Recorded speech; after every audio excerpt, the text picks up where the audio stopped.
शुरुआत इस वक्त की बड़ी खबर के साथ। चंडीगढ़ से बड़ी खबर सामने आ रही, जहां पर संजय सिंह चुने गए डब्ल्यूएफआई के अध्यक्ष। ब्रजभूषण शरण सिंह के करीबी हैं संजय।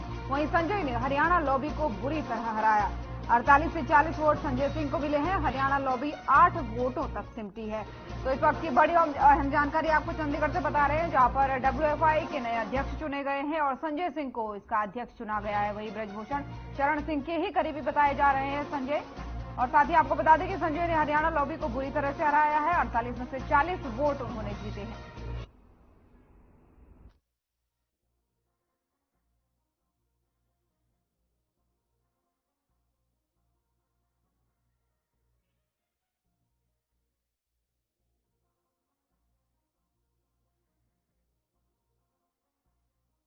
जानकारी आपको बता रहे हैं, जहां पर संजय सिंह डब्ल्यूएफआई के नए अध्यक्ष चुने गए हैं। काफी समय बाद ये चुनाव हुआ, जिसके बाद से अब निर्णय ये आया है कि संजय सिंह को डब्ल्यूएफआई का अध्यक्ष चुना है। और बताया जा रहा है कि ब्रजभूषण शरण सिंह के ही करीबी हैं संजय सिंह। वहीं संजय ने हरियाणा लॉबी को इस दौरान बुरी तरह से हराया है। 48 में से 40 वोट उनके पक्ष में आए हैं और हरियाणा लॉबी को मात्र 8 वोट ही मिल पाए, यानी 8 ही वोटों में सिमट गई हरियाणा लॉबी। तो इस वक्त की बड़ी और अहम जानकारी आपकी टीवी स्क्रीन पर, जहां पर डब्ल्यूएफआई के अध्यक्ष की नियुक्ति हो गई है और संजय सिंह को नए अध्यक्ष के तौर पर चुना गया है। और खबरें ये भी निकल करके सामने आ रही है कि जो संजय सिंह है वो ब्रजभूषण शरण सिंह के करीबी है, यानी जो पुराने अध्यक्ष थे डब्ल्यूएफआई के, उनके करीबी ये बताए जा रहे हैं। तो बड़ी और अहम जानकारी इस वक्त की, जहां पर संजय सिंह ने हरियाणा लॉबी को इस चुनाव के दौरान बुरी तरह से हराया है। कुल 48 में से 40 सीटों पर उन्होंने कब्जा किया, यानी 40 सीटों से उन्होंने शिकस्त दी है हरियाणा लॉबी को।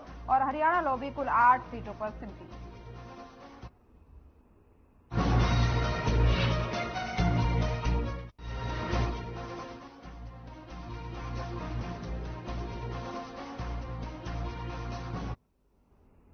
और मुख्यमंत्री मनोहर लाल अचानक गुरुग्राम पहुंचे और शहर की सफाई व्यवस्था का उन्होंने इस दौरान औचक निरीक्षण किया।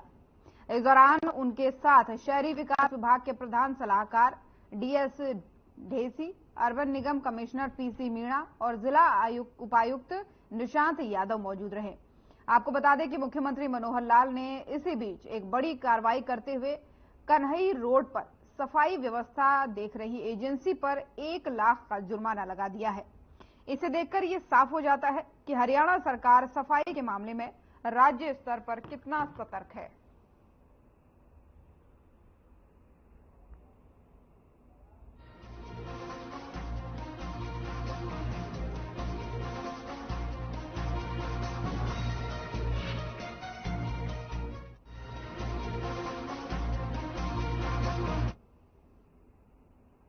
भिवानी पहुंचे कृषि मंत्री जेपी दलाल ने अपने विवादित बयान पर माफी मांगते हुए उपराष्ट्रपति की मिमिक्री की वीडियो बनाने पर सोनिया और राहुल गांधी से माफी मांगने की बात कही है। साथ ही उन्होंने कहा है कि कांग्रेस को स्थापना दिवस की बजाय समापन दिवस मनाना चाहिए।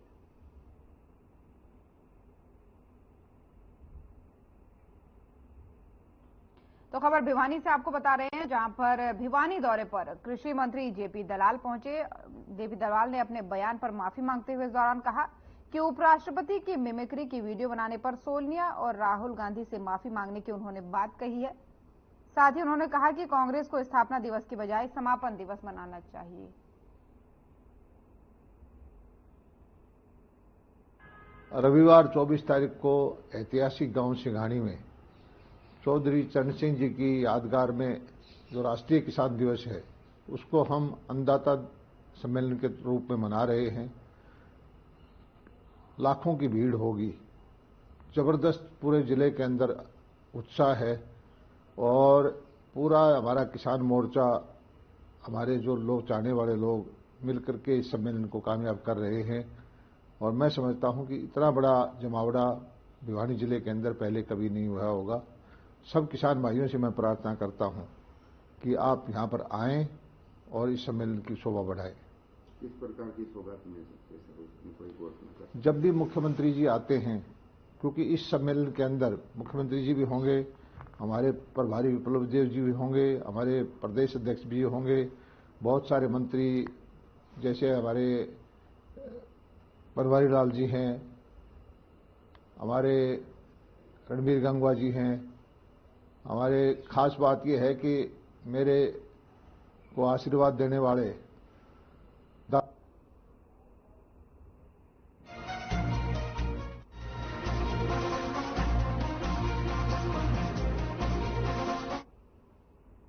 और पलवल में उपराष्ट्रपति जगदीप धनखड़ की मिमिक्री के मामले में पलवल जिले में भाजपा पार्टी के पदाधिकारियों और कार्यकर्ताओं ने रोष प्रदर्शन किया और राहुल गांधी का पुतला भी इस दौरान फूंका गया।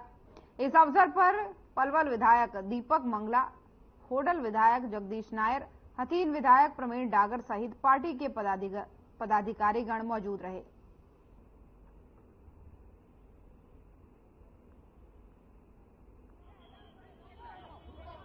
हमारी भारतीय जनता पार्टी के सभी कार्यकर्ताओं ने मिलकर के आज राहुल गांधी जी का पुतला फूंका है और उन्होंने जो हमारे उपराष्ट्रपति जी का अपमान किया है, आज पूरे भारत वर्ष में सब जगह जगह पर हमारे भारतीय जनता पार्टी के कार्यकर्ता और नेता ये विरोध प्रदर्शन कर रहे हैं और इस तरीका की जो उन्होंने अनुशासनहीनता दिखाने का काम किया। मैं कहना चाहता हूं कि इन्होंने किसानों का विरोध किया है। तो जगदीप धनखड़ जी एक किसान परिवार से संबंधित रखते हैं और इतने बड़े पद पर होते हुए इस तरीका का जो उन्होंने मर्यादाहीन जो काम किया है, हम सब उसकी निंदा करते हैं।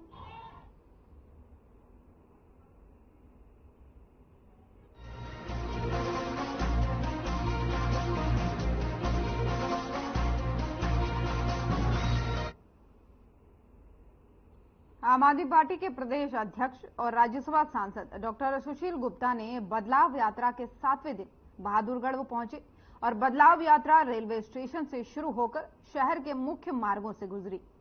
इस दौरान राज्यसभा सांसद ने कहा कि पहले प्रधानमंत्री मोदी और बीजेपी चुनाव में बड़े बड़े वादे करती थी और बाद में वो जुमला साबित होता था।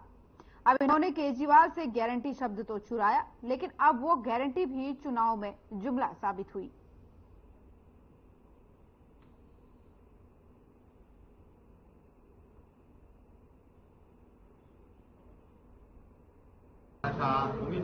आज 7वां दिन है। हरियाणा के 4 अलग अलग जिलों से ये यात्रा चल रही है। अलग अलग विधानसभाओं में, गांवों में, शहरों में होती गुजर रही है। जनता का अपार समर्थन, कोई फूल बरसा के, कोई माला पहना के, कोई मिठाई खिला के, कोई नाच के, गाना गा के, अलग अलग तरीके से जनता का अपार समर्थन इस यात्रा को मिल रहा है। आज बहादुरगढ़ के अंदर पहुंची है। बहादुरगढ़ के अंदर भी काफी लोगों से मैं मिला हूं। कल रात्रि आके यहाँ पे रुके थे तो लोगों का रुझान बहुत पॉजिटिव है। अभी हरियाणा की जो दुर्दशा है हर क्षेत्र के अंदर,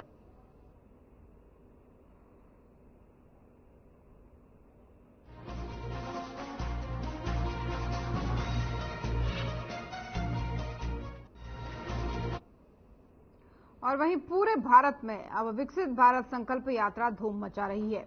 इस यात्रा के तहत लाखों लोगों को घर बैठे लाभ पहुंच रहा है और यात्रा में लाभार्थियों को सरकारी योजनाओं का लाभ उपलब्ध करवाया जा रहा है। वहीं लोगों की समस्याओं का समाधान भी मौके पर किया जा रहा है। खासकर ऐसे लाभार्थी जो pension, Ayushman card, pan card, ration card, Ujjwala योजना से वंचित थे, उन्हें इन कैंपों के माध्यम से सभी सुविधाएं उपलब्ध करवाई जा रही हैं।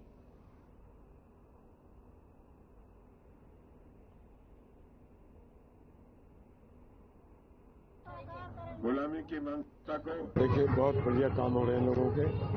विकसित भारत, महान भारत, मोदी जी की सोच, माननीय प्रदेश के मुख्यमंत्री मनोहर लाल जी, केंद्र के मंत्री कृष्ण पाल गुर्जर जी, प्रदेश के मंत्री मूलचंद शर्मा जी, देश के प्रधानमंत्री मोदी जी की जो संकल्प यात्रा चल रही है, विकसित भारत, हर गरीब से लेके हर आदमी का, गरीब हो, राशन कार्ड नहीं है, किसी की कोई समस्या है, किसी की उम्र की है, किसी की इनकम की है, उन सबको देश के प्रधानमंत्री ने एक स्कीम निकाली है कि हमारी सरकार काम तो बहुत अच्छा ही कर रही है। लोगों को घर बैठे सुविधा मिल रही है, घर घर किसी को भटकना नहीं पड़ रहा, दर दर पर भटकते हैं लोग, मिसयूज करते। तो इससे अच्छा है कि हर चीज का समाधान यहीं बैठे कैंपों में हो रहा है। सर, सरकार बहुत अच्छा कार्य कर रही है, बहुत बढ़िया सरकार है जी। हम इस सरकार से बहुत खुश हैं और बढ़िया काम हो रहा है जी। जो सुविधा सरकार दे रही है वो हमें मिल रही है। गारंटी देने का एक वचनबद्ध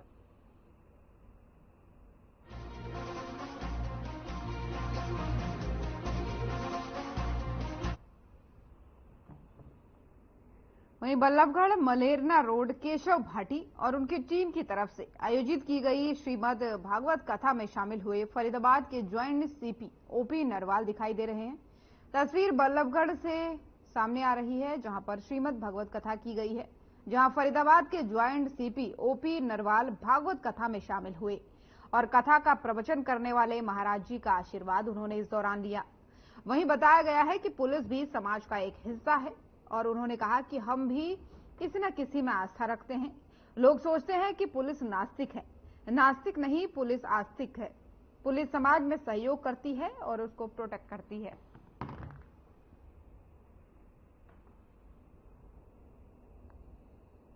समाज के लिए कि पुलिस भी इस समाज का हिस्सा है।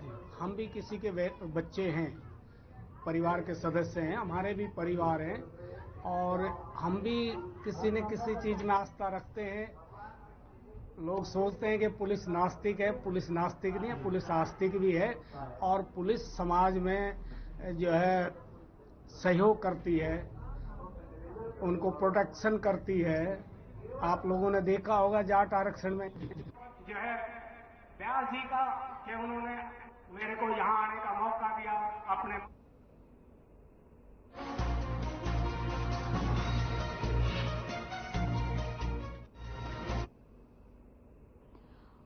और स्टार्टअप के माध्यम से कुरुक्षेत्र विश्वविद्यालय के छात्र हरियाणा की प्राचीन चीजों को नया रूप दे रहे हैं। आपको बता दें कि कुरुक्षेत्र विश्वविद्यालय अंतर्राष्ट्रीय गीता जयंती महोत्सव में हरियाणा पवेलियन के माध्यम से हरियाणवी संस्कृति को सहेजने और उसका प्रचार प्रसार करने का काम कर रहे हैं। वहीं कुरुक्षेत्र विश्वविद्यालय और कुरुक्षेत्र विकास बोर्ड मिलकर हरियाणवी संस्कृति के संरक्षण के लिए महत्वपूर्ण भूमिका निभा रहे हैं। ये विचार हरियाणा राज्य के राज्यपाल और कुरुक्षेत्र विश्वविद्यालय के कुलाधिपति बंडारू दत्तात्रेय ने बुधवार को कुरुक्षेत्र विश्वविद्यालय की तरफ से आयोजित अंतर्राष्ट्रीय गीता जयंती समारोह में हरियाणा पवेलियन के अवलोकन के दौरान व्यक्त किए हैं।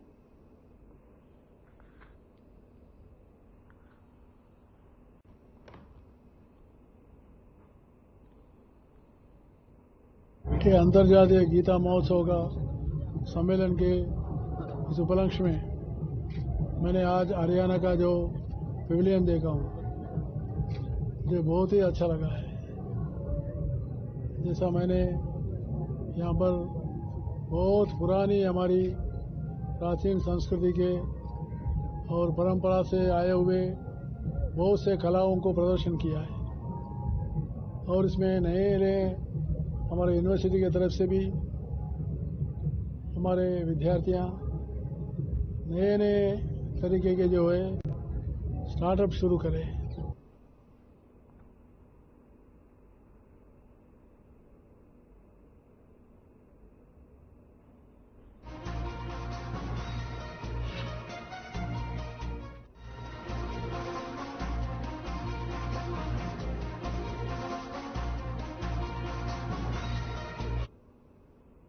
और फरीदाबाद के नवादा गांव में ग्रामीणों ने स्कूल के प्रवेश द्वार पर ताला दिया। आपको बता दें कि स्कूल में प्रधानाध्यापकों की कमी से ग्रामीण काफी नाराज दिख रहे हैं। ये पहली बार नहीं है जब स्कूल के गेट पर ताला लगा हो। बता दें कि इससे पहले भी कई बार ग्रामीण स्कूल में अध्यापकों की कमी को लेकर के ताला लगा चुके हैं और आज भी यही हुआ है। हालांकि बाद में सूचना के बाद मौके पर पहुंची पुलिस टीम ने ग्रामीणों को समझने की कोशिश की और मामले को रफा दफा कर दिया, यानी ग्रामीणों को समझाकर बेहतर शिक्षा मिलने का आश्वासन पुलिस ने दिया।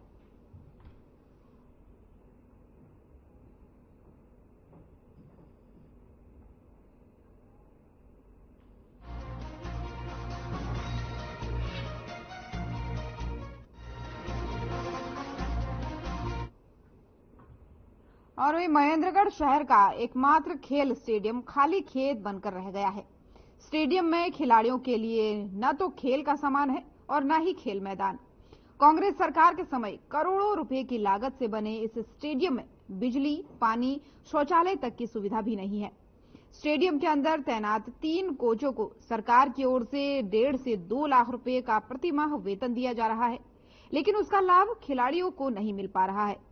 शाम होते ही शराबी आकर स्टेडियम की सीढ़ियों पर बैठ जाते हैं और इसके बाद देर रात तक उनके जाम छलकते रहते हैं। इसके बाद से शराबी शराब की बोतलों को भी वहीं फोड़ जाते हैं।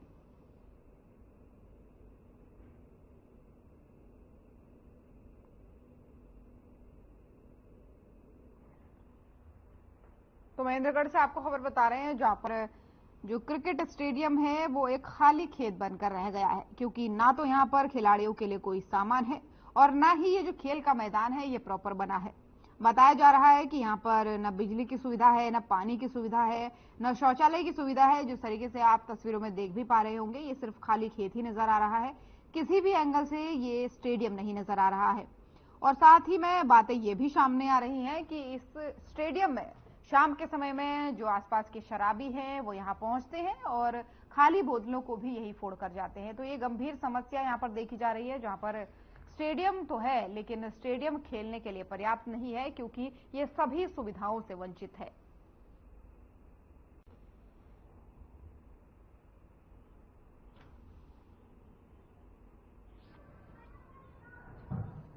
देखिए, जो बेसिक मैं देख रहा हूँ फैसिलिटीज की कमी है, और एक सबसे पहली चीज ये है कि हमारा ये एथलेटिक ट्रैक जो कि 360 मीटर था, हमारे कोच साहब भी अमेरिका गए हुए थे, जिस वजह से मेरे पास कोई एक्सपर्ट नहीं था। तो आज कोच साहब ने आके मैं देख रहा हूँ इस ग्राउंड को दोनों तरफ एक्सपेंशन करके अब पूरा 400 कर दिया है। अब हम एटलीस्ट इसमें कोई टूर्नामेंट करवा सकते हैं।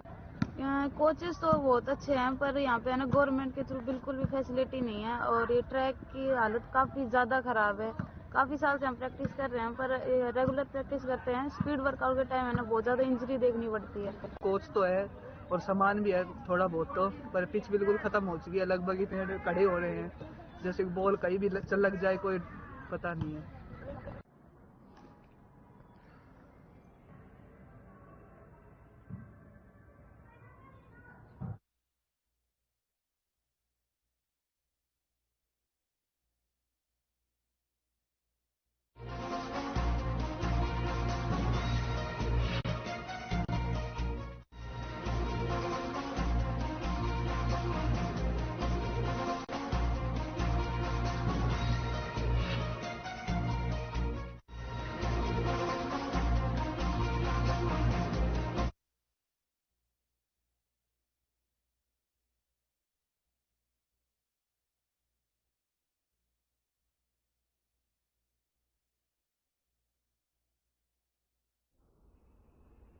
और वही हरियाणा के यमुनानगर पुलिस ने एक नाबालिग युवती की शिकायत पर उसके पति सहित 3 अन्य लोगों के खिलाफ पॉक्सो एक्ट सहित विभिन्न धाराओं में मुकदमा दर्ज करके आरोपियों की तलाश शुरू कर दी है। दरअसल एक युवक ने नाबालिग लड़की से शादी की थी और उसके बाद से उसे राजस्थान ले गया, जहां उसे जबरदस्ती अन्य लोगों से अपनी नाबालिग पत्नी को संबंध बनाने के लिए मजबूर किया और उसके बाद से उसे दिल्ली छोड़कर फरार हो गया। पुलिस ने इस संबंध में नाबालिग की शिकायत पर विभिन्न धाराओं में मुकदमा दर्ज करके जांच शुरू कर दी है। वहीं इस पूरे मामले पर एडिशनल एसपी हिमाद्री कौशिक ने बताया कि मामले की गंभीरता को देखते हुए विभिन्न धाराओं में मुकदमा दर्ज करके जांच शुरू कर दी गई है। उन्होंने कहा कि युवती के बयान और जानकारी लेकर के आरोपियों को जल्द ही गिरफ्तार किया जाएगा।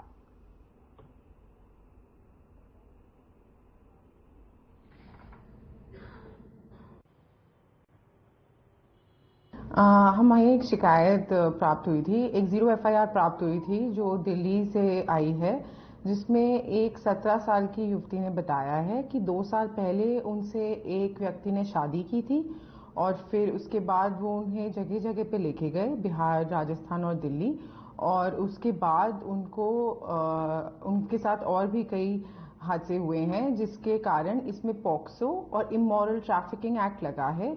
और क्योंकि वाक्य जो पहला वाक्य है वो यमुनानगर का है, जहां शादी हुई है 2 साल पहले, इस वजह से ये FIR हमारे पास आई है। हम इसका पूरी गहनता से अनुसंधान करेंगे और इसमें जो जो व्यक्ति के नाम हैं उनको सबको शामिल तफ्तीश करके अनुसंधान करेंगे और इसमें एकदम पूरी अर्जेंसी से कार्रवाई की जाएगी।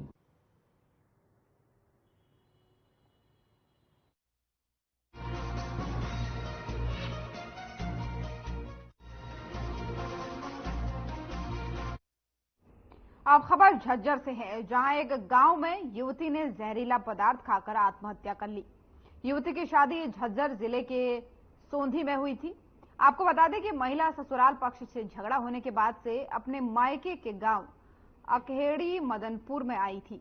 जानकारी के मुताबिक महिला के ससुराल पक्ष की तरफ से कुछ लोग गांव अकेहड़ी मदनपुर आए हुए थे, जिन पर आरोप है कि इन लोगों ने यहां दहेज की भी मांग की थी। उसके बाद से जब मोनिका ने जहर खा लिया और अब उसकी मौत हो चुकी है। इस मामले में मोनिका के पति समेत 3 लोगों के खिलाफ मामला फिलहाल दर्ज कर लिया गया है और अब किसी की गिरफ्तारी होने की पुष्टि फिलहाल अभी तक नहीं है।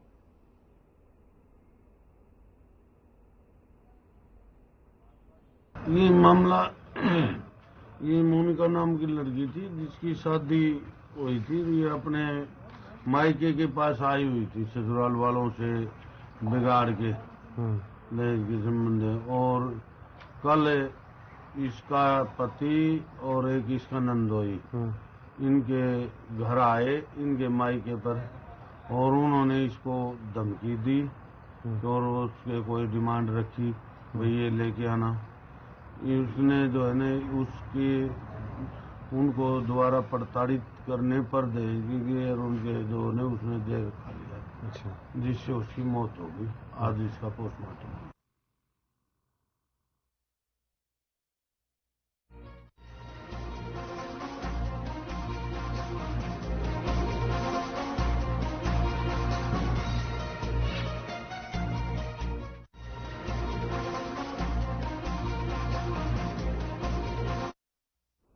और हाल ही में केरल में मिले कोविड के नए वेरिएंट JN1 ने स्वास्थ्य विभाग की चिंता बढ़ा दी है।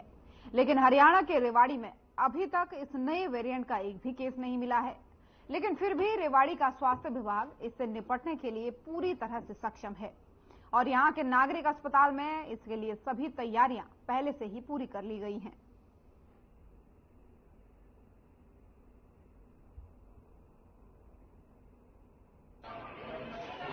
केरला के अंदर J1 के जो केसेस जिस तरीके से बढ़े हैं पिछले 2-3 दिनों के अंदर, उसको देखते हुए स्टेट की तरफ से हमें एडवाइजरी जारी हुई है स्वास्थ्य विभाग को, जिसके अंदर कि जो एक सबएक्यूट रेस्पिरेटरी इलनेस के जो जितने भी पेशेंट आए हैं उनकी हमें कोविड के लिए जांच करानी है और अगर कोई पॉजिटिव आए तो हम उसको उसके वेरिएंट के लिए उसका आगे जांच करके भेजना है। और अभी इस तरह का हमारी जो कोविड की सैंपलिंग थी अभी लगातार चल रही थी, और हमारे पास जो कोविड के पीछे जिस तरह से कोविड आया था उसको देखते हुए जो हमने जो 2-3 सालों में जो तैयारियां की।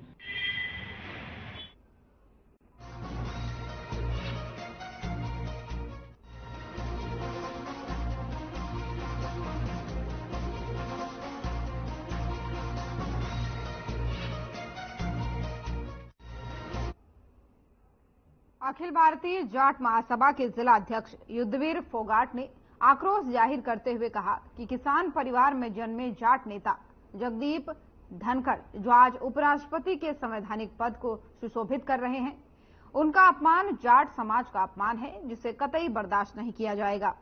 इसी को लेकर के रेवाड़ी में टीएमसी सांसद कल्याण बनर्जी और राहुल गांधी का पुतला जलाकर इसका विरोध किया गया और जिला उपायुक्त के माध्यम से महामहिम राष्ट्रपति के नाम ज्ञापन सौंपकर दोषियों के खिलाफ उचित कानूनन कार्रवाई करने की मांग भी की गई। वहीं इस मौके पर अखिल भारतीय जाट महासभा के अनेकों कार्यकर्ता और प्रबुद्ध लोग उपस्थित रहे।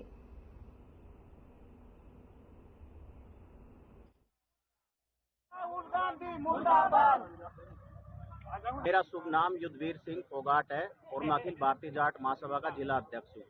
जिस प्रकार से जो हमारे माननीय उपराष्ट्रपति जगदीप धनखड़ जी है, उसको किस तरह से आप सभी ने देखा, पूरे देश ने देखा, किस तरीके से उनकी मिमिक्री की गई जो है टीएमसी सांसद द्वारा, और राहुल गांधी जी उनकी वीडियो बना रहे थे और हंस रहे थे, खिलखिला रहे थे, तालियां बजा रहे थे। ये बहुत ही अपमानित है। इससे जाट समाज में बहुत रोष है और सारे देश में बहुत रोष है। तो इसकी हम घोर निंदा करते हैं। आज हम डीसी साहब को भी एक ज्ञापन देने जा रहे हैं, सभी समाज के प्रबुद्ध लोग, और ये मैं इसकी घोर निंदा करता हूँ जाट समाज की तरफ से। धन्यवाद।